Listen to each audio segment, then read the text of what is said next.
I think the last 3 years, there is a third leg of that stool that's meaningful now, where any person can become a retailer in and of themselves. That means that traditional retailers are being disintermediated in a way that never before in history was possible. I can go on TikTok today on my little profile that I mess around with to try to learn and be a student of this. And I could put a product, okay, I got this one still in front of me. I could talk about the Teddy Kim. There could be an affiliate click to buy link in TikTok shop, and I will get paid 18, 20, 25, 30% of that sale, whatever it is. It's meaningful. There are more mortgages and rents being paid because of income generated on TikTok shop or Instagram, et cetera, right now than you could ever imagine. I'm Eric Fulweiler, and this is Scratch, bringing you marketing lessons from the leading brands and brains, rewriting the rulebook from scratch for the world of today. Hey everyone, my guest today is Stacey Tank. She is the CEO of Bespoke Beauty Brands, and you will hear in the first part of the conversation that we are reconnecting. Stacey and I have known each other for a long time, actually worked with her, maybe not too much directly, but I was always a fan of hers. She was very smart, very driven when she was at General Electric and I was at VaynerMedia. And her career is, to be honest, pretty amazing. She went from GE to Heineken, then to Home Depot, which, by the way, is a $150 billion company, the third largest employer in the US. And she was the CEO of their services business, which is a multi-billion dollar business in itself. Then she went back to Heineken, where she was the chief transformation officer. We talk a lot about that before taking a very different turn in her career, which I love, and going from big incumbents to challenger and an incredibly competitive, incredibly disruptive category in CPG beauty. So you'll hear about the brands that she is starting and launching and scaling at Bespoke Beauty Brands with influencers like KimChi, Jason Wu, and a bunch of others. And let's just say it's working for, KimChi in particular. They had 170% growth last year and triple digit growth every year so far. So it's really amazing what they've been able to do. Some of the things that I loved about this conversation with Stacey, we went a little bit into some of the habits that she's kept as an executive over the course of her career, including journaling, which I find fascinating and is something I actually do myself. I loved how she answered the question about what is it that makes a chief transformation officer and transformation at a big business successful. She talked about the quote, inconvenient truth about innovation in big business and the things that are needed for a chief transformation officer to be successful. And then, of course, we talk about what has led to the success of Bespoke Beauty Brands, how she's approaching a category that is being disrupted, and building a successful challenger brand within it. So, without further ado, please enjoy my conversation with Stacey Tank of Bespoke Beauty Brands. Stacey, it is so good to reconnect after many, many years. We won't go into talking about how many they actually were, but thank you so much for making the time. And I'm really looking forward to catching up on the time that we've been apart, hearing a little bit about your journey and, of course, what you're doing with Bespoke Beauty Brands these days. Absolutely, Eric. Thanks so much for having me. And it's always great to reconnect and remember back on some of those good times, the GE times, and all that y'all are doing today too. So thanks for having me. Appreciate it. All right. And you have been busy, obviously, since your GE days, and we will get into that. But before we do, let's start with the icebreaker question. What is one challenger brand that you're particularly passionate about right now and why? So fun story. I'm in Dallas this morning and we have some new employees starting today. And I went to the door to welcome them and I gave one of the women a big welcome hug. And she stepped away and she said, "What perfume are you wearing?"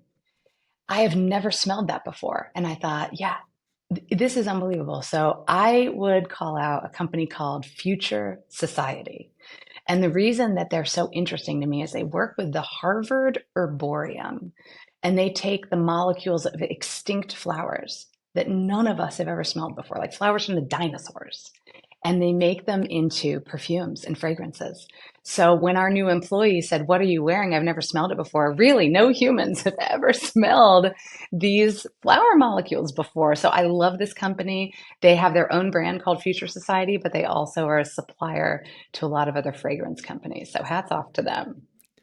That is really cool. Gonna have to look them up. But also, it's one of those things where it's kind of like the product does the marketing for you in a way, because that's such a unique thing that like that's going to stick in my mind. And obviously I'm not a perfume buyer and any of that, but we actually had there's a startup out of Toronto called Noteworthy Scents, started by a woman that was at Unilever for a long time, and we had her on the show. And it was just fascinating hearing about the world of perfume because I've always been interested and also kind of I don't know what the right word is, but I always thought that it was a category that was ripe for disruption. Let's put a positive Mm-hmm. spin on it in the way that the product was made and distributed, but also in how the advertising was done. And it was really Mm-hmm. interesting hearing this woman's name is Ashley Boyce, who started it, her approach with Noteworthy to taking a different, lens on the product because they actually make custom scents for you. Like you make your own so that you Wow. smell like you as opposed to a bunch of other people or like a celebrity, but Mm. also to the marketing as well. So I will send you that link, but the Future Excellent. Society, that is a really good one. Great. Excellent. Love it. All right. So let's start with an overview. Can you give us an overview for people who don't know on Bespoke Beauty Brands and what you do? Absolutely. No, so we were founded by Toni Ko, who founded NYX Cosmetics, NYX Cosmetics. She sold to L'Oreal. And Toni is a lifelong beauty enthusiast and specifically color cosmetics or what you call makeup. And so when she exited, she still had the bug and she wanted to do something a little bit different this time, which was partner with some artist entrepreneurs to bring her expertise in color cosmetics together with their artistic point of view. And so she partnered with Jason Wu, who's a couture fashion designer. Team's actually flying back from New York Fashion Week. As we speak, they're in the air. I was just texting with them. Jason did his show outside at Hudson Yards in front of the Beehive yesterday afternoon. And the idea was to take his design aesthetic and the idea of couture, but bring it to affordable luxury, masstige color cosmetics. And it's no makeup, it's multi-use, it's skin loving, it's a clean line. And then the other artist entrepreneur she partnered with in the beginning, this was 3+ years ago, is KimChi. KimChi is a makeup artist, a drag queen, and is all about self-expression. KimChi is incredibly clever, witty. It's an irreverent line. It's actually a counterpoint to what's been fashionable the last 10 years, which is almost this kind of very neutral look. And KimChi is colorful with products like almost catfished because you're going to look so good, you're almost catfishing someone. So you have these two incredibly different brands. And so we love to bring those to consumers through multi-channel. So we're distributed through traditional retail. You can think of kind of department stores and drug and grocery, et cetera, in masstige space, but also through Amazon, TikTok Shop, our own e-com. So multi-channel from the start. Yeah, we haven't had a ton of beauty cosmetic brands on the show. We did have So Young Kang from EOS. And if you don't know her, she was one of the early interviews. I want to say like first 10 episodes, and Oh, we're now wow. getting up close to 100. So it's been a little while. Fascinating, really good episode. But also just as a category for us studying, working with, and trying to understand what challenger brands do in categories that are being Mm. disrupted. I think there's very few categories that are going through the disruption that beauty and cosmetics has over the last few years. And obviously, I'm no expert, although I feel like I'm becoming one with 3 daughters, one of whom is 13. But from a product Yeah. perspective, from a marketing perspective, but also just kind of from a cultural perspective and what beauty means.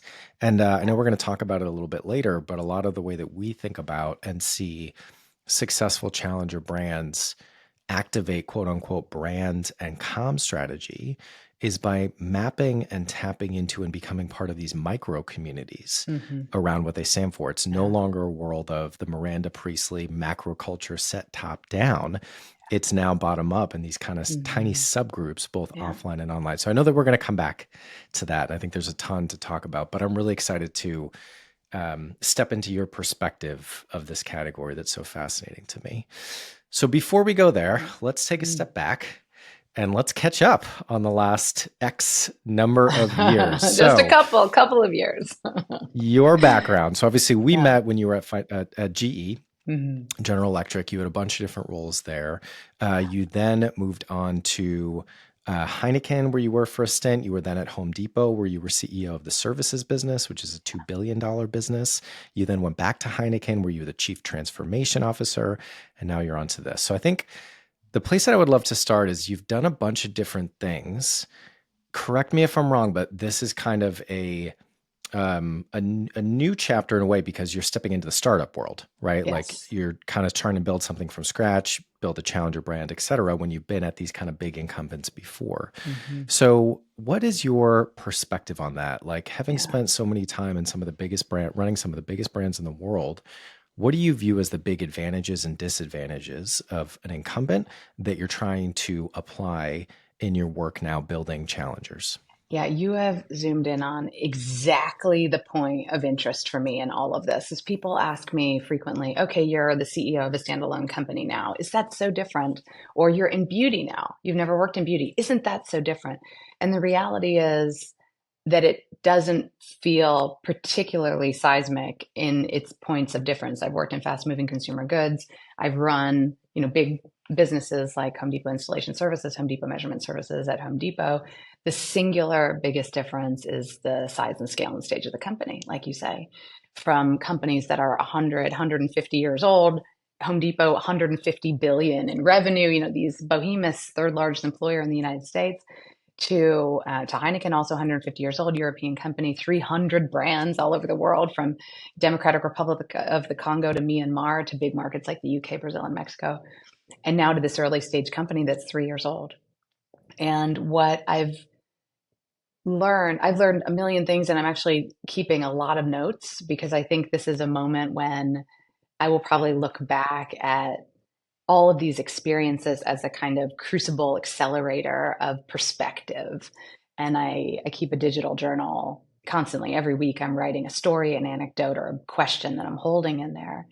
But if I were to boil it down to the single point of difference to me, it's that in a big company, as much as you're trying to play to win every day and you're trying to be growthy and customer focused, and your stakeholder map is so infinitely complex, and almost every decision you're making is in some gray space where there is no good choice. Because if there was a good choice, it would not come to the C suite either. Your team is empowered, right? They'll just make the choices and go.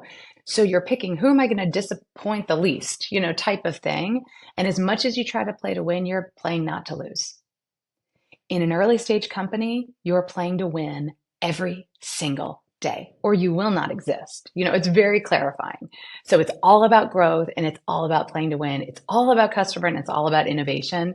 And those are existential needs of an early stage company. Again, so you're incredibly clear minded about where you need to be spending your time. And I also believe there's a lot of hyperbole around in conference rooms and big companies. I heard frequently, if we were a startup, we would fail fast, we would prototype, we would A/B test, we would whatever. And then in a small company, now I hear, we are not a big company, we cannot.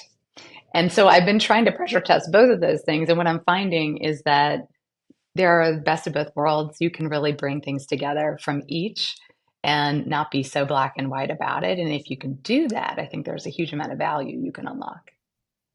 One of my favorite quotes that I use all the time, and it's particularly relevant to what we do as a consultancy agency working with challengers, but also incumbents, is growth in a category is a race between challengers getting scale and incumbents getting innovation. Mm, And there's pros and cons on both sides, right? And it's not a completely black and white thing, exactly like you said. It's to what yeah, degree of gray are you yeah, in and what do you have to yeah. manage with? But I think, you know, that as a contrast, I think is very true. And let's be honest, like a lot of the innovator's dilemma, the operating at the incumbent level, a lot of it is what I call the work around the work. It's the stakeholder management, it's the people management. It's Yeah, part of the I like job for that. sure. And Hmm. I used to, when I was younger, probably when I worked with you, when you were at GE, Yeah, it was a little bit naive and was like, well, this is bullshit. Let's just get to the work. But that is the work. Like the way that hmm, you operate a yeah, company at scale is through the people. And so there yeah, is, of course, a certain level, it differs at every company, of the bureaucracy and maybe the work around the work that shouldn't be there. But of course, that's an important part of it. Just real quick before we move on, if you're willing to share, I'd love to double click on your journaling diary ritual because yes. it's actually something I do. I don't think I've ever talked about it on the podcast, Sure. actually. And yeah, we don't do a lot of kind of like the Tim Ferriss tell me about the habits that make you great type of thing. But I am curious because you mentioned it and you mentioned a couple Yeah. specific things. Could we talk about that for a minute? Absolutely.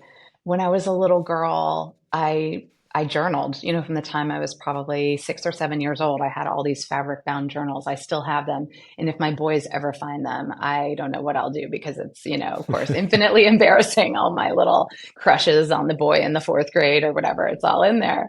And so I became sort of habitual about it. And then there was a moment as I was getting older where I enjoyed writing with my hands much less. I do not have good handwriting. I don't enjoy it. And it was getting in the way of my journaling. And for some reason, I had this mental block where if I wasn't writing in a journal, it wasn't journaling. And so maybe 10 years ago, I said, but that's not true. You can type your journal now, just type and make it digital. And so I have this document and I go in there and I have a lot of different things that I do. I have kind of date coded little journal entries about, wow, this happened today. And I felt like I was at my best because, or I felt like I wasn't at my best because, or something is sitting in my body about what just happened. And I don't even know how to put words around it yet, but something is sitting with me that's not right about this. And I want to be able to come back to it and see then maybe by looking at patterns, I would be more insightful in the moment, if I can figure out what that feeling really meant or whatever. But I also love to capture stories. So when something happens to me, sometimes I think I just am so in awe of something that just happened, good or bad, that I need to actually write, it was a cold and rainy Tuesday. And, I write the whole thing out. And there are a couple of stories. I have about 30 stories that I've written full out, like short business stories or life stories about the night that I met Lucille Heineken, for example. She was in her late 90s at the end of her life. It was actually 8 weeks before she passed, although I didn't know that at the time. And it was during COVID, and it was in this beach town in the Netherlands when I was one of just a handful of Exco members at Heineken that got to meet her. And it was one of the most extraordinary nights I've ever had. And it really touched me. And I went home that night and I wrote exactly what happened. And then I also get all these creative ideas all the time. I have a problem. Gosh, I wish someone would solve it. Or, here are things, quotes that meant something to me, or things I wish I knew when I was 21 years old. And I also put all that stuff in there. So there are these little chapters of things. And it's basically a big kind of mood board, aspirational board full of short stories and nonsense. And what's great is a couple times a year, sometimes I sit and I read through that thing. And even though it feels like life is glacial, when you look 6 or 12 months or 5 years, back, you go, whoa, I have grown a lot since then, or whoa, I'm making the same mistake again, or whatever it is. Yeah. That's what I was going to say. I have a kind of a similar process, actually, which I'll share in a second, but it's amazing to me how often I'm like, God, this is the same problem I was dealing with 2 years ago or 1 year ago or whatever. Can't we just get through it? But just to touch on it real quick. I mean, I don't diary on a daily basis. I try to do it on a weekly basis, but probably more like monthly that I actually get time to sit down.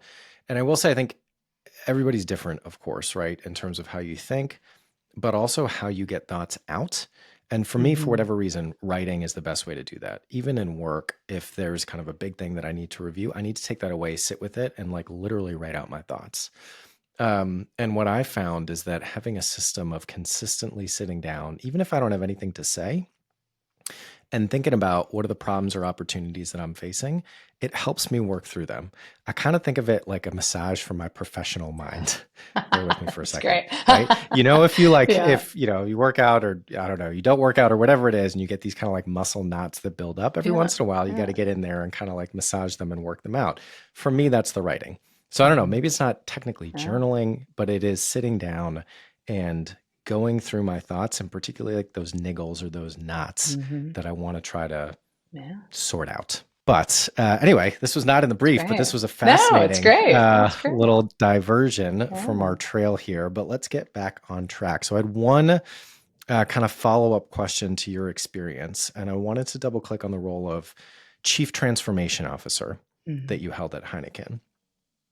And this is a special one for me because, now with Rival and of course my experience at VaynerMedia and Mullen Lowe, we of course work with CMOs, and they sometimes dovetail with Chief Transformation, Chief Innovation Officer. And I don't necessarily want to lump that into one, and you can correct me if that's wrong.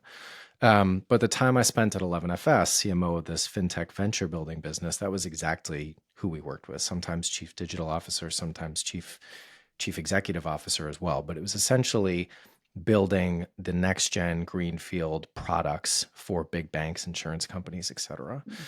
And the thing that I thought was so fascinating was, I guess,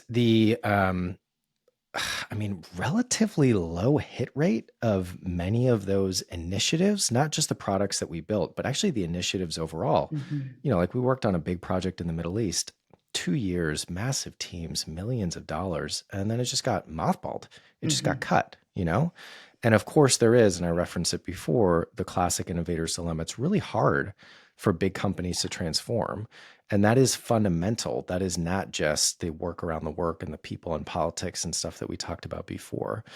So I guess I'm just very curious to kind of get your perspective of, I don't know the exact right question.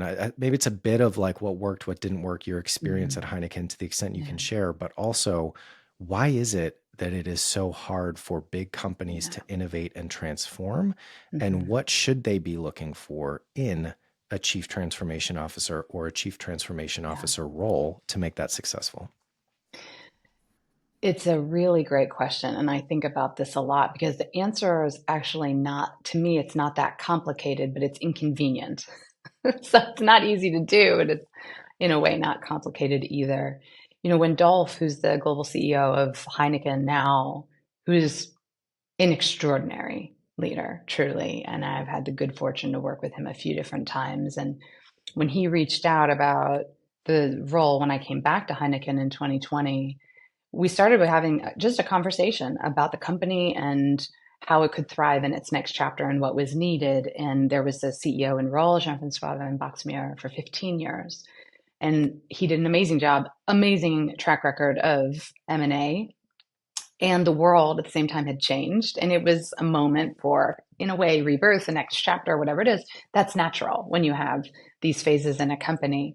And so the category lines had been very much blurring: beer, wine, spirits, non-alcoholic, legalization of cannabis in some places, et cetera, et cetera. So you had customer dynamics changing. You had new generation, Gen Alpha coming of age, young millennials with different patterns and behaviors of how they like to spend their adult refreshment time.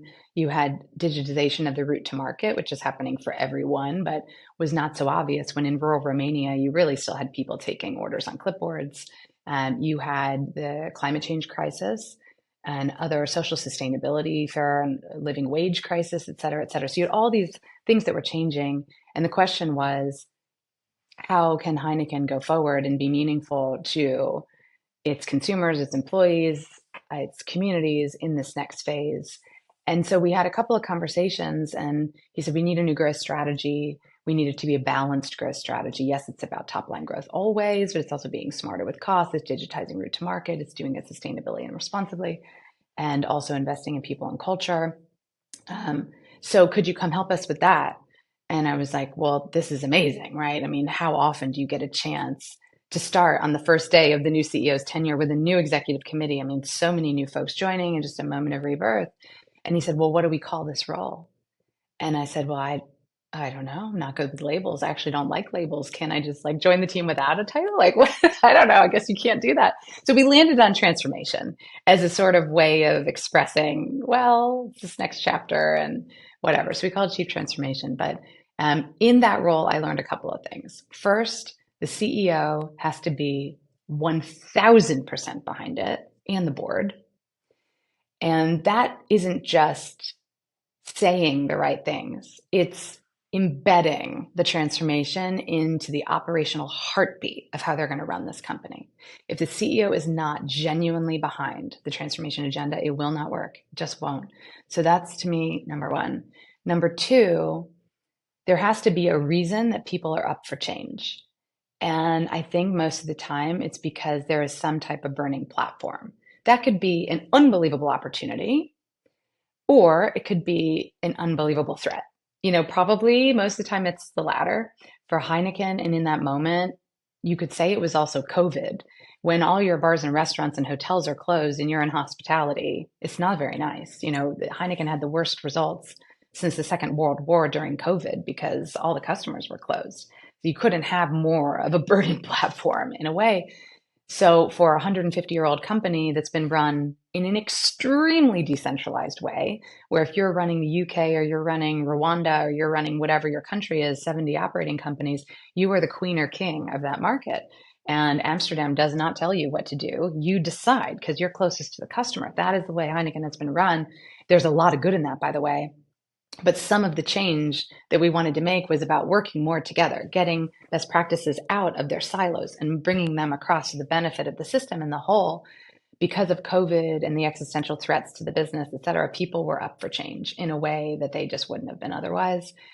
And the last thing that I would say, and I remind myself of this every day, one of my favorite quotes: people are emotional beings that are occasionally rational. You have to win over people's hearts and minds. And just telling them what to do, it absolutely doesn't work. People have to believe.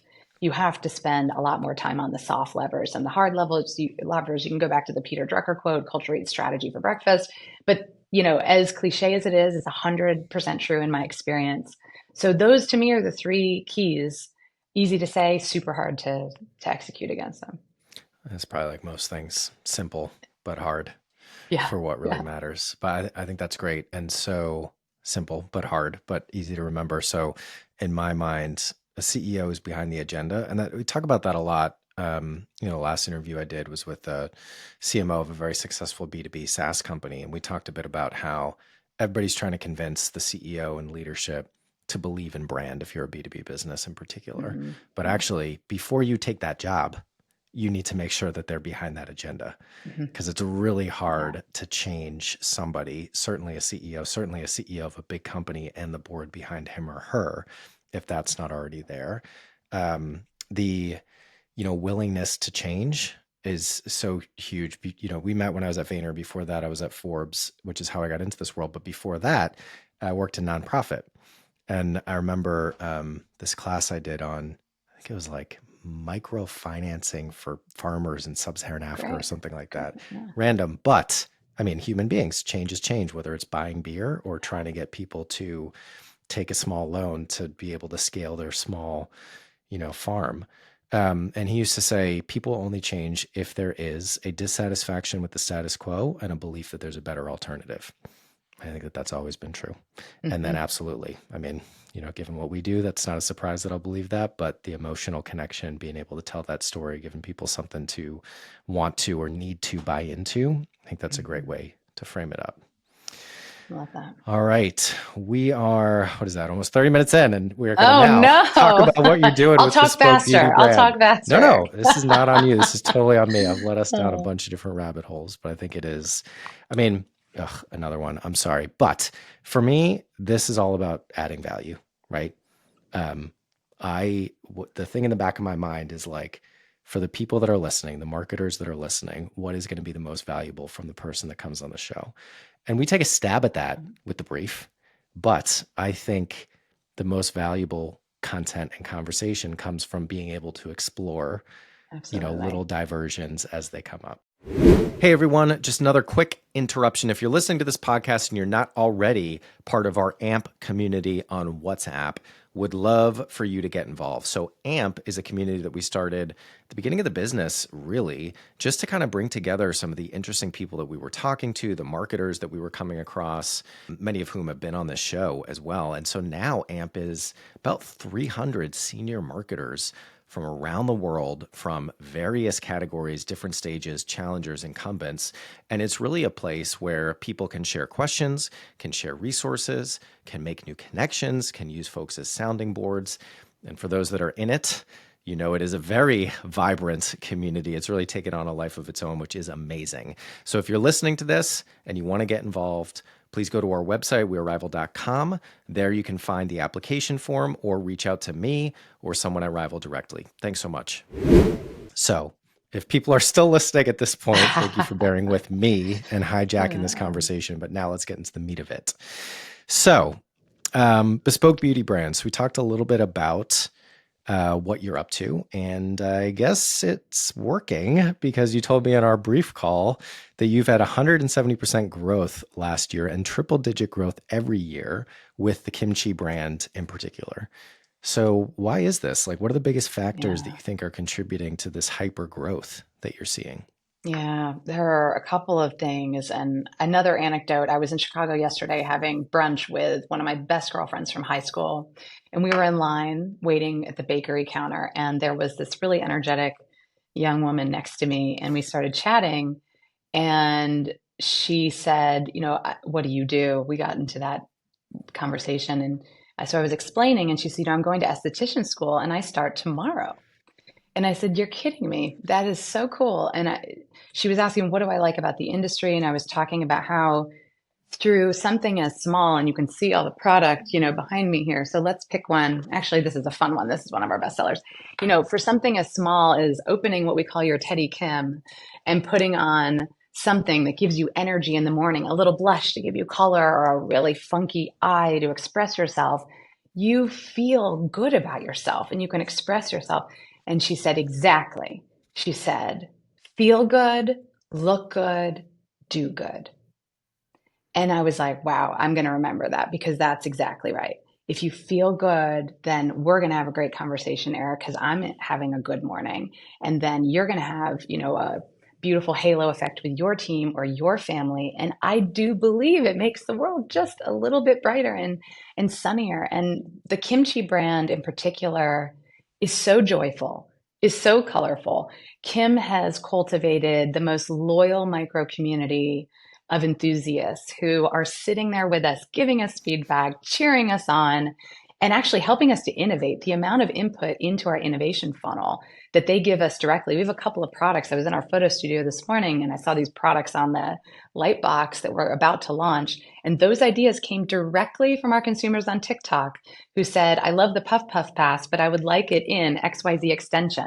And we've developed it and we're launching it on TikTok imminently. So to have that really buzzy, really joyful, kind of loyalist community who are helping you, I feel like they're with us every day building the brands, and that becomes contagious. The concentric circles are, I can feel them, I can see them in our consumer base. And also with brand building and social media, there can be this amazing kind of exponential effect of things going viral, and you can reach new consumers in a way it was just harder before if you were only on a store shelf to get, everybody stampeding through that aisle.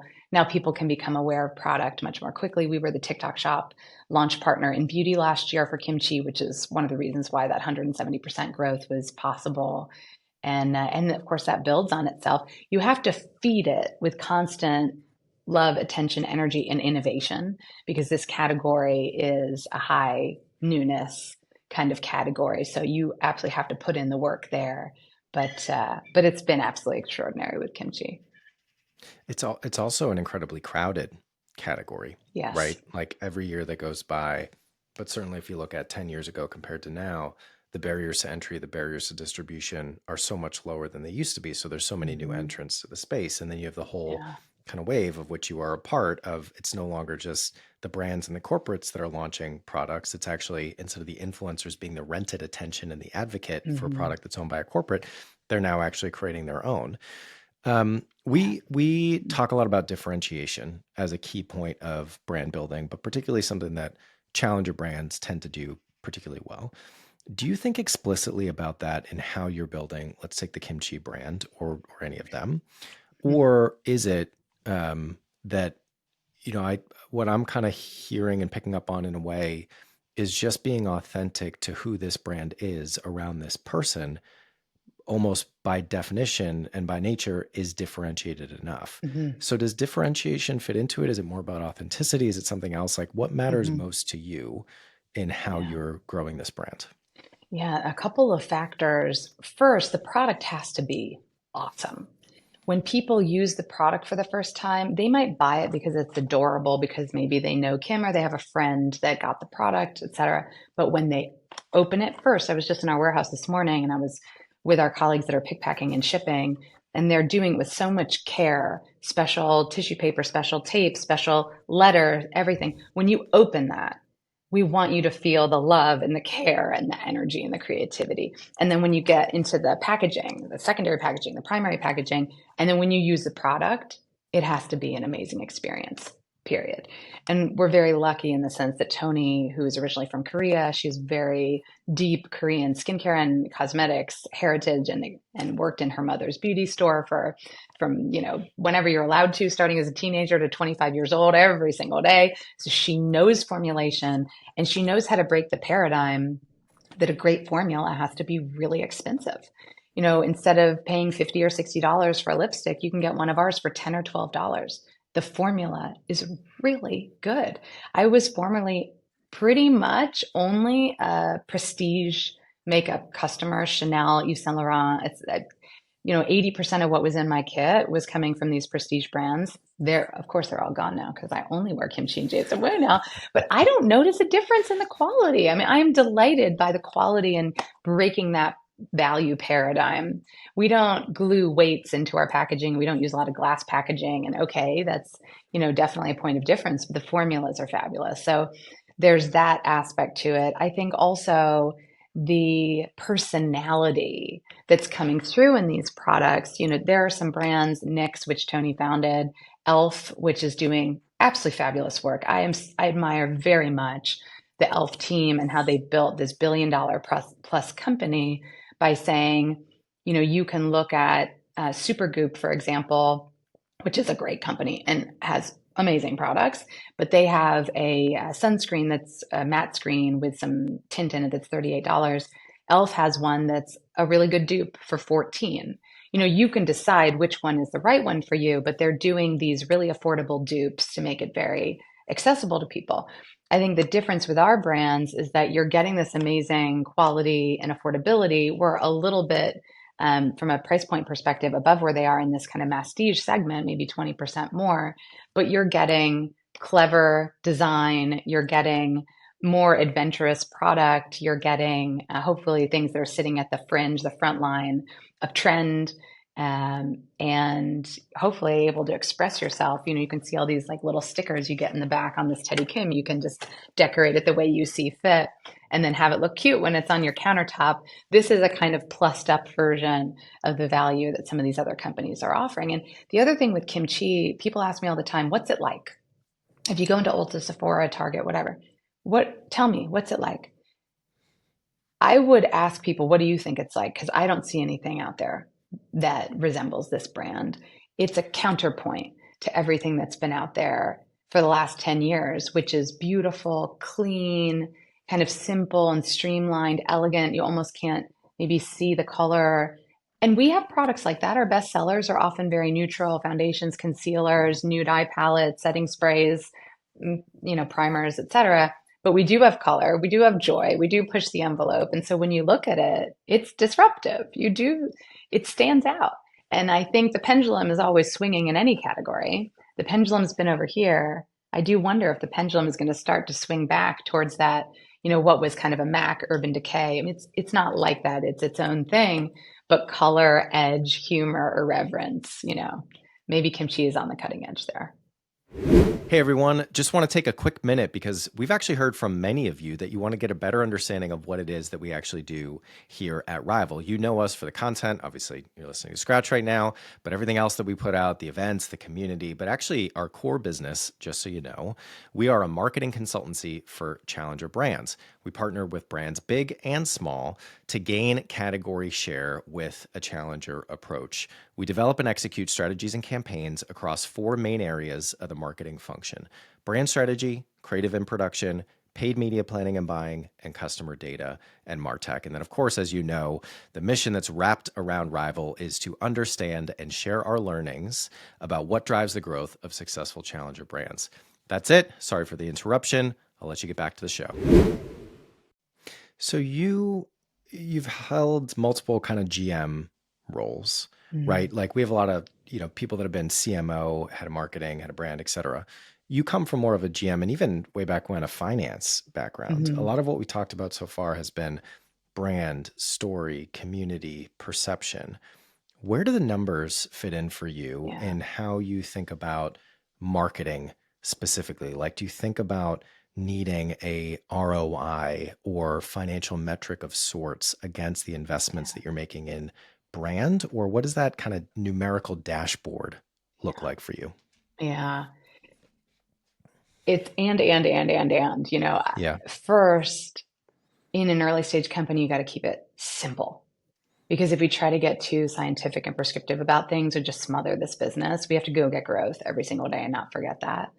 So we try to look at, we have a dashboard of key process indicators that we look at, and we try not to overthink it too much. Over time, we will become more sophisticated. And the good news is there's a lot of off the shelf technology now that analysts used to 10 years ago sit, with their pivot tables and VLOOKUPs and whatever, doing all kinds of putting macros in Excel. Luckily now we can be more sophisticated almost from the jump. Of course, a business is not a nonprofit and hopefully isn't endeavoring to be a loss making entity. So we all need to be thoughtful about the fact that the quicker you get to profitability and the quicker you can cash flow your business on a day-to-day basis, the more you can invest in your business. And that's a flywheel effect that everybody is interested in. So 100% I wake up every day and I look in the proverbial till to see in Shopify what orders came in, what's our mix and how's our profitability looking. Um, it's not super complicated in the sense that we have a bunch of different routes to market. They have different profitability profiles. And our marketing spend, our marketing approach has been largely to build these brands through organic. So you've got some payroll for some awesome people. You've got some cost because you're doing asset creation and storytelling, et cetera. And then sometimes we put a little bit of paid behind things as and when it may make sense. You may have some events that are more upper funnel where you say, yes, of course, we're going to do, like New York Fashion Week. People are flying back right now from Fashion Week. Of course, we're going to activate there and do some things. Do I see an exact ROI? No, not per se, but we need to be there and we use our hopefully common sense test. But there's a lot you can measure. Our affiliate programs, TikTok Shop, our TikTok lives, you can see things in real time and there are very real ROIs. LTK, we're doing some work with them on one of our brands, and you can see, what are you spending and what's the return? Is it ramping and going in the right direction? But I'm not ever going to be the kind of leader that I hope that the team won't feel comfortable coming to and saying, look, I can't pencil this exactly right now, but I need to tell you this idea because I think it's a game changer. And we'll sit together and figure out, is it a game changer or not? I'm not the kind of person that's going to start with no unless you have a perfect business plan, because a lot of marketing people don't know how to do that. And I can help them with that. That's part of my finance background. And we can put our heads together. And again, it's not a blank check approach, but I never want people to have their huge creative ideas, which can truly change the trajectory of a brand. I don't want those to be off the table from the jump because I don't have a beautiful ROI model to start. I jotted down in our prep call a quote that I thought was amazing, and you kind of brought it up here. If we shift gears a little bit and start to talk about distribution, you said if we're not acquiring a majority of our customers organically, we're doing something wrong. Yeah. So I think that's probably, just a quote to underline everything that you've said: a focus on the product, having a story, because it's more than just the person, KimChi. It's truly a story, or really, you said it, even though I brought it up earlier, a micro community that is going to advocate for what this person stands for and the change that they want to see, and that kind of level. Having a great product. But also when it comes to distribution, it sounds like you have a very intentional approach. You're not kind of chasing the playbook of many of the big incumbents in the space that are just pouring a lot of money into paid, and that's heavily optimized for them, but incredibly competitive as well. So if we talk about distribution for a second, you talked about social selling being a big part of it. You also said in our prep call that you see social selling as the quote third leg of the stool. Talk to us about what that whole world looks like right now and what's really working for you. This has been one of the greatest joys and fascinations for me coming into this industry, this space, and this company in this moment. When I joined Home Depot originally in 2015, there was a new CEO, Craig Meniere, at the time. He was a lifelong merchant. And I didn't know, other than working at the Gap, I knew extremely little about merchandising. And thanks to Craig, he took me under his wing and he taught me a lot of the things that he had honed over 30, 40 years of merchandising about how do you think about assortments and line structures and opening price points and on-shelf merchandising and vendor management and profitability through your line structure and all of these types of things. And in that moment when he took over, there had been brick and mortar retail forever, since the beginning of people. And it was the advent of the next kind of step of sophistication of omni-channel or interconnected retail, where this or your iPad or your laptop or whatever was interacting with brick and mortar, and people were starting to play through those channels either independently in silos, or they were starting to merge together in things like buy online, pick up in store, buy online, delivered from home or delivered to home, et cetera. And so Home Depot and every other retailer, Walmart, Target, everybody, big and small, we're trying to figure out how can we knit omni-channel together to give customers great experience and make sure that our profitability doesn't get too diluted, because the e-com part was a loss leader for many, not for Home Depot because they figured it out actually, but for many organizations. And so, there was brick and mortar and then there was omni-channel, and here we go. I think the last 3 years, there is a third leg of that stool that's meaningful now, where any person can become a retailer in and of themselves. That means that traditional retailers are being disintermediated in a way that never before in history was possible. I can go on TikTok today on my little profile that I mess around with to try to learn and be a student of this. And I could put a product, okay, I got this one still in front of me. I could talk about the Teddy Kim. There could be an affiliate click to buy link in TikTok shop, and I will get paid 18, 20, 25, 30% of that sale, whatever it is. It's meaningful. There are more mortgages and rents being paid because of income generated on TikTok shop or Instagram, et cetera, right now than you could ever imagine. This is a very real business for people. And that means that I may never go to target.com or whatever it is to make this purchase. And by the way, when those affiliates drive those sales, they are more profitable to brands than if those sales go through a retailer. This is super interesting. So how are retailers playing in this space? How are we playing in this space? How do we make sure that it feels good? Because also you may not be so keen on the sham wow effect of a kind of QVC. There are good expressions of this and there are less savory expressions of this in terms of hawking goods on, social, et cetera. But I think being in these early stages as the TikTok Shop beauty launch partner last year, that we're in the YouTube beta program now, along with Sephora, we're learning a whole lot. And I think this trend, I just made my first Flip purchase this morning. I was on the Peloton. I opened up the Flip app. Flip is a customer of ours. They're a great partner. And I said, gosh, I realize I haven't transacted myself on there. And I bought something. And in the Flip app, you see all of these creators with little videos about how they're using. I bought these cooling, I think it's supposed to help with your face circulation and puffiness or whatever. I don't know. My facialist used them over the weekend. I'm like, great, I'm going to buy these things on the Flip app. And there are all these people, they're showing me how I'm going to use them and store them in my refrigerator and clean them. This is social selling. I'm not on Walmart.com. So I'm fascinated by it. We feel very lucky to be at the front edge of it. And it's just like the first inning, I think, of social selling. So what's going to come? Yeah, it's fascinating. So much change. And I also think that, I always think of that quote, we underestimate what's going to change in a year and overestimate what's going to change in a year and underestimate what's going to happen in 10 years. And I think that's very true in this space as well. Well, I think there's a lot that people can learn, whether they are a challenger, certainly in this space, but really any challenger.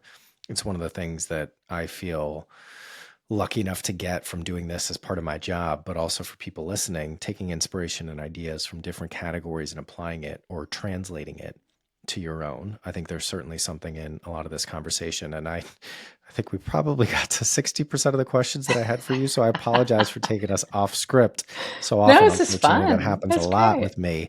There is one question though I wanted to come back to and get your perspective on, because it has been a hot topic, maybe more like 3 to 6 months ago in our AMP CMO community on WhatsApp that I need to get you added to.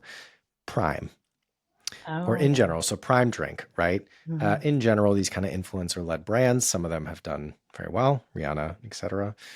Some of them have been very much bubbles that then burst. Mm-hmm. If you want to talk about Prime or you want to talk more in general, coming into this space, what's kind of your perspective on the do's and don'ts of how to build a sustained, successful influencer-led CPG brand? Yeah, so important to have the fundamentals in place where you are constantly thinking about innovation and launch drumbeats and cadences and campaigns. And uh, you have to undergird all of this with the kind of routines and behaviors and things every day in the business that are going to feed and nurture the business. For our category, innovation is absolutely essential. I think that without a healthy innovation pipeline and new product coming essentially every month right now, it's like every week it feels like we have a new product coming out, then you can very much get caught in the um, your own good news. One of my former colleagues from Home Depot used to say, "You're smoking your own brochures." You know, you get very excited about yourself that you have a viral product. For us, that was the Puff Puff Pass. The Puff Puff Pass, which is a setting powder, was our first product to go viral. We've sold over 1 million of them. It is our number one SKU by revenue. And yet, if we weren't coming out with Puff Puff Ivender, Puff Puff, you know, this and that, colors, derivatives, and new products in general, we can't live on that alone. And so it's a balance. It's just a check to me also of I look at our sales by SKU, I look at our sales by channel. Are we getting too reliant on any one customer, any one product line? And then hopefully my job is not so much what are we delivering this week, although I am very in the weeds on that because it's early stage. But 3, 5, and 10 years from now, what are the seeds of the future that are being planted today? I think that Jeff Bezos is kind of famous for saying, people congratulate me on the quarter when we have earnings. And I'm like, oh, thanks. But that quarter was already cooked and baked 2 years ago. I'm thinking about what's happening in 2028 now.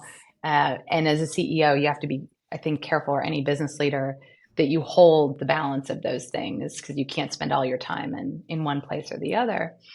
Um, but yeah, going viral and having these big hits, it's a champagne problem, we call them in this business. Our head of sales, Brandon, she uses that term. And you always want these champagne growth problems, but you can't also let them be your downfall and take your eye off the fact that you have to keep methodically plotting after it every single day. All right, Stacey, I know that we are almost up on time, but before I let you go, let's do a quick lightning round to close it out. So, Okay. quick hit answers to the following 4 questions. First, what was the first marketing job you ever had? Well, I was in a leadership program out of university at General Electric, and I got to work on marketing and marketing communications in a rotational program where they sent me to Paris, France, and then Milwaukee, Wisconsin, and Fairfield, Connecticut. So that would be my first grown-up job. What's the best piece of career advice you've received? Maybe staying on that theme, and you know Beth Comstock well from your GE days, but Yep. when you're a young pup in the beginning of your career and you're looking at these C-suite executives, what they do and say really, at least in my case, it really impacted me. And to have a woman who was so funny like Beth, I mean, so smart, so funny, I really, really looked up to her. And we're still in touch today. And I think a lot about the importance of symbols. And for me, she was the symbol for me in the very beginning of what could be possible. And she said, Stacey, take the hardest job you can get your hands on, always. And I have tried to live by those words. Love that. What's the best brand campaign you've seen recently? Well, this weekend I was on Instagram, and there is a really delightful organization called the Slew Moo Institute. And they've just opened their latest sensory experience. And they're essentially this experiential slime factory. And I just love the visual stories that they tell through slime. So, as the parent of kids, and slime may or may not be welcome in my house based on how many things that have been destroyed by slime, but I'm happy to go to an institute and let them play with it there. Yeah, my kids would love that. I'm not going to let them know that exists. No, don't Lastly, tell them. what is the one thing people should do differently after listening to this episode? Oh, well, I'll maybe go back to what that esthetician said to me in line at the bakery yesterday, which is, look good, feel good, do good. Just take care of yourself. I think it's a stressful time in the world. We have wars, we have economic crises, we have, very high cost of capital if you're in an early stage context. We have all these pressures on us. And sometimes we need to be good to ourselves so we can be good to others. It's the simple but hard things, a little Yeah. perspective round it out. Stacey, I really appreciate the time. This has been great. And it's great to No, reconnect and talk again. thanks so much, Eric. I really enjoyed Thank it. you. Scratch is a production of Rival. We are a marketing consultancy on a mission to understand what drives the growth of successful challenger brands. Find us online at wearerival.com, LinkedIn, or visit our content hub to listen, read, and watch more of our content and research. Or just drop us a note at media@wearerival.com. We'd love to hear from you.